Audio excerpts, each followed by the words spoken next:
Bonjour à tous, aujourd'hui un tuto Word sur comment commencer la pagination de votre document Word, non pas à la première page mais à une page postérieure, donc ça commence par exemple à la page 3 ou la page 2. Donc d'abord il va falloir séparer votre document en sections. Alors vous sélectionnez la fin de la partie que vous ne voulez pas numéroter, et donc ce qui est en dessous c'est par quoi vous voulez commencer la numérotation. Donc on va dans mise en page, saut de page, saut de section, page suivante. Alors, il faut... alors là je fais revenir ma table des matières. Et, euh, et donc là j'ai bien séparé mes sections, puisqu'ici on voit pied de page section 1 et là en tête section 2. D'accord. Maintenant, ce que je veux faire attention, c'est que ces sections soient vraiment séparées. Comment on fait? Donc on double-clique par exemple sur, sur la fin de la première section, sur le début de la suivante, et ça va ouvrir cet onglet-là, donc outils en tête et pied de page, et on va enlever la liaison entre les deux. Donc on voit, on enlève le lié au précédent.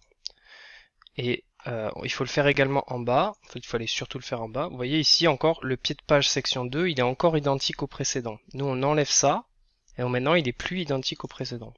Et donc maintenant, si on double-clique donc sur le pied de page de la section 2, on va maintenant, pareil, dans numéro de page.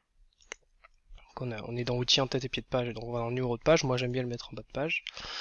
Pas de page, et donc on peut sélectionner par exemple celui-là. Ok, alors là le problème c'est que vous voyez ça commence quand même à 2. Alors ici il n'y en a pas, donc ça on n'en voulait pas qu'il y en ait ici. Mais ici ça commence quand même à la page 2 et c'est pas ça qu'on veut. Donc on va dans numéro de page, format de numéro de page.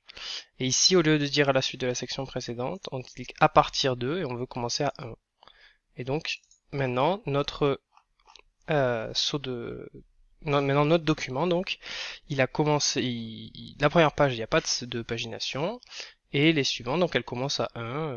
Puis ensuite, ça continue jusqu'à, par exemple, 26. Et si vous avez une table des matières comme moi, vous la mettez à jour. Et vous voyez que ça reprend bien la numérotation donc de ce qu'on nous le demande d'afficher. Puisque la page 2 ici, elle est là.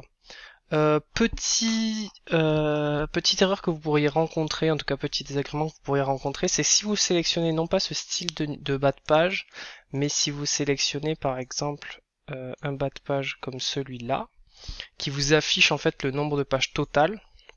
Si vous descendez tout en bas, vous allez voir que ça va donner un page 26 sur 27. Parce que là, ce 27, en fait, il est généré à partir du nombre de pages qu'il y a dans tout le document.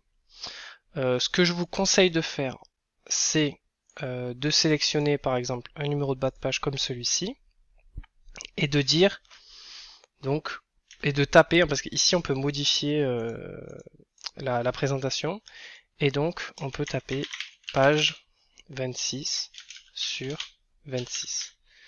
Et donc, ici, ça va, maintenant c'est affiché sur 26. Par contre, si vous ajoutez maintenant une nouvelle page, et ben vous allez vous retrouver avec un page 27 sur 26 par exemple. Donc c'est à vous de prendre garde et donc de faire cette dernière étape tout à la fin pour la bonne numérotation des pages. Mais donc voilà, maintenant vous savez comment paginer un document sans prendre la page de garde, sans en commençant là où vous voulez.